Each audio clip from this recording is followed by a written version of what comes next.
Bonjour à tous, c'est Charles et bienvenue dans Flashback, votre podcast qui retrace l'histoire des sports américains.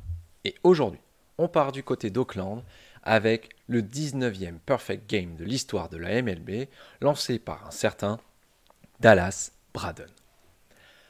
Alors que les États-Unis fêtent les mamans en ce 9 mai 2010, Dallas Braden, lui, va rendre le plus beau des hommages à sa mère disparue lorsqu'il était au lycée. Il va lancer le 19e Perfect Game de l'histoire de la Major League Baseball. Il sera aussi le plus jeune de l'histoire à le faire. Devant sa grand-mère présente en tribune, Dallas Braden va affronter les Tampa Bay Rays devant 12 228 spectateurs présents en tribune. Pour cette rencontre, le receveur se nomme Landon Powell, tout juste appelé de Ligue mineure.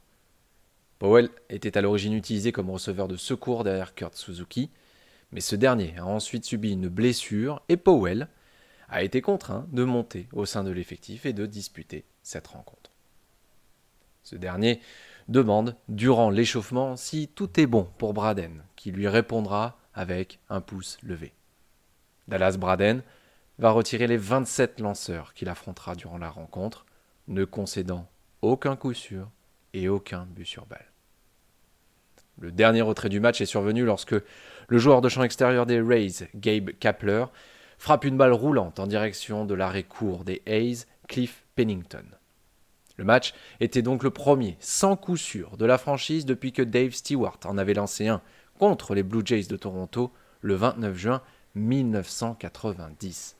Et c'était aussi le premier match parfait depuis que Catfish Hunter en avait lancé un le 8 mai 1968 contre les Twins du Minnesota.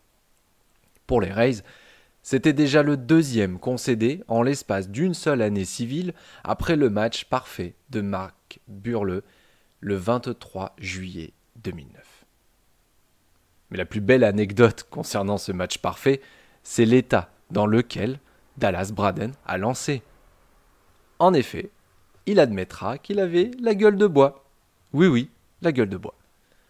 Il n'a pas participé à la séance d'études avant le match et tout le monde rapportait qu'il semblait un petit peu plus inquiet que d'habitude avant de prendre le monticule. En même temps, on le comprend un petit peu. J'espère que cet épisode vous a plu et on se retrouve dès demain pour un nouvel épisode de Flashback.